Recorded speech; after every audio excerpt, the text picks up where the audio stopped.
Revela lo que, según él, saben los militares del fenómeno ovni y por qué nos lo ocultan.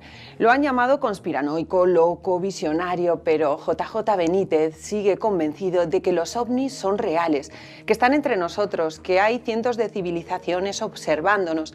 Algunos lo consideran un hereje, otros un adelantado a su tiempo. ¿Y si todo lo que cree usted sobre Jesús fuera solo una versión oficial? ¿Y si los ovnis no vinieran, sino que siempre hubieran estado aquí con nosotros? Hoy en El Foco hablamos con el hombre que hizo temblar las fronteras entre la fe, la ciencia y el misterio, y que sigue dispuesto a hacerlo. Bienvenido, JJ Benítez. Juanjo, qué placer tenerte aquí. Muchas gracias. Digo que has publicado este libro, Están aquí, en el que recopilas cientos de casos, con informes, fotografías, vamos a desgranar algunos. Pero si todo esto es cierto, ¿por qué nos lo ocultan los ejércitos? Que de hecho arrancas con esa primera pregunta, ¿no? Bueno, yo lo he preguntado muchas veces a los propios militares, ¿no? Y todos responden más o menos lo mismo.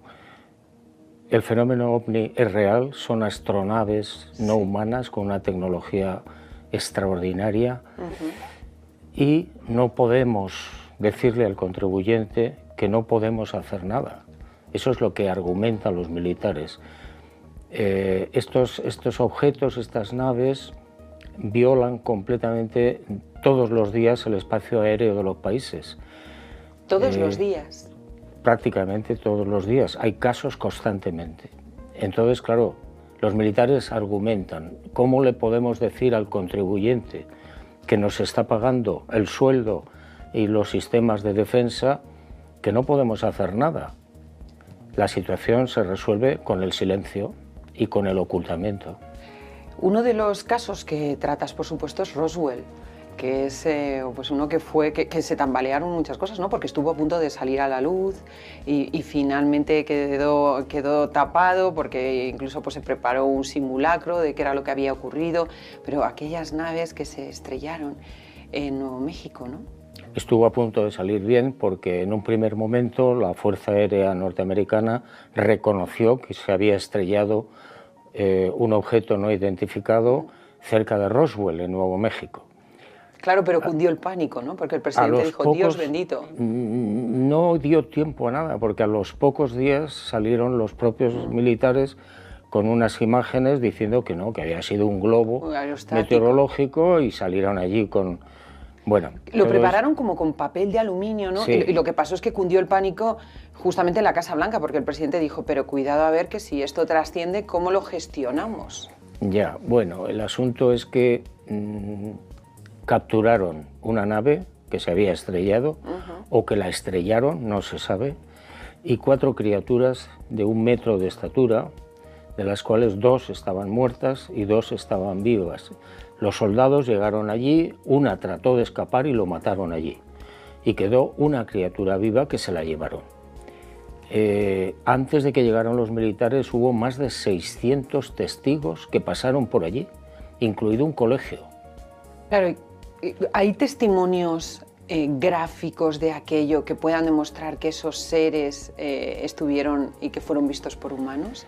Y que no hayan sido manipulados, porque la gran pregunta, tú sabes que ahora ya los deepfake están a la orden del día, entonces era mucho más complicado trucar un vídeo, pero se podía hacer también.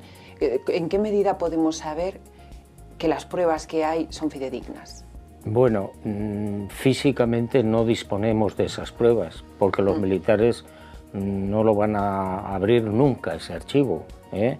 Esto fue en julio del 47 y lo que hemos tenido siempre, ya han muerto casi todos, son los testimonios, la palabra de la gente que vio las naves, el granjero que fue el primero que llegó allí con su hijo y vieron a los seres dentro del objeto, vivos, aterrorizados los dos, tanto el ser como el granjero, ¿no? Y no hay forma, salvo que ellos abran los archivos, no hay forma de demostrarlo físicamente. En Cuba hay varios casos, uno, el de que Fidel capturó, dicen, a un ser no humano, ¿no? En una redada que hubo, que es muy impactante cuando se está leyendo. Sí, sí, es un caso, a mí me impactó mucho, Me costó mucho trabajo que el testigo quisiera hablar, pero bueno, finalmente lo conseguí siempre que no diera su identidad. Este hombre, cuando era un niño, tenía 8 o 9 años, iba a veranear al sur de la isla, en un pueblo donde conoció a una niña con la que jugaba, y un día la niña le dijo: quiero presentarte a un tío mío. Y el niño no le dio mayor importancia, no sabía a qué se refería, ¿no?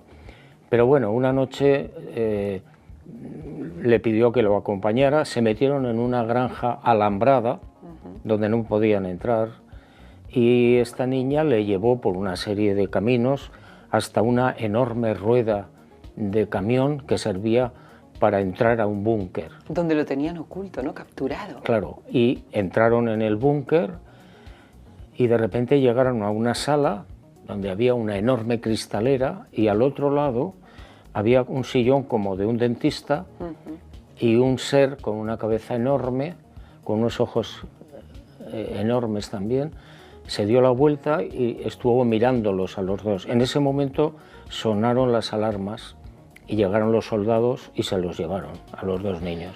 Otro caso que también ocurrió en Cuba, que dices que ocurrió, es 1930, en Güines, un capitán de la Marina que va con su coche y de repente ve a un niño tendido, bueno, lo que cree él que es un niño, ¿no? Cuentas, y entonces se acerca y se da cuenta de que no es un niño. Cuéntanoslo. Bueno, este hombre, militar también, trató de ayudarlo, pensaba que estaba herido y me contaba que es que no había manera de levantarlo, porque pesaba como el plomo.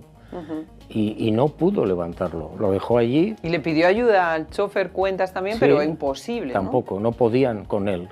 Y era muy pequeño, tendría 1 metro de estatura. Y nada, se marcharon y al día siguiente, cuando volvieron, no había nada.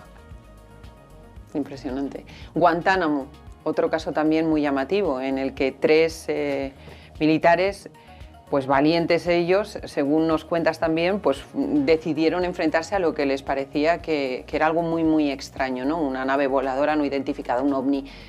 Pero comprobaban que los misiles, tal cual los disparaban, se iban como disolviendo, desaparecían. Sí, es muy frecuente, ¿eh? En casos de encuentros con estas naves, se disparan los soldados o los civiles y las balas parece que chocan con una pared invisible y se desintegran. Yo me acuerdo en Extremadura, hubo un caso también en la base de Talavera, donde 3 soldados que estaban de vigilancia por la noche con un perro, sí, se les presentó un ser gigantesco con los brazos en cruz, le dispararon las ametralladoras y las balas y los proyectiles, los casquillos, nunca aparecieron. Otro caso, por ejemplo, Colombia, un colombiano que murió congelado, ¿no? Sí. Hay muchos casos de agresiones, más un 52%, un 52% en torno ahí, ¿no? Dices. Sí, estás muy bien informada. Bueno, te leo mucho y te he prestado mucha atención a todo lo que has dicho. Sí, en este caso de Colombia, este hombre, estaban en una hacienda y este señor era un capataz, vieron una luz que pasaba por encima de la hacienda y que descendía en el campo. Y este tipo agarró un machete y se fue para la nave. Había un ser pequeñito con un casco en una rampa y le indicó con las manos de que retrocediera. Pero el hombre no hizo caso y se fue para allá. La rampa se reincorporó a la nave, subió, sí, y el flash le afectó directamente y lo dejó sin sentido. Y empezó a congelarse, murió congelado.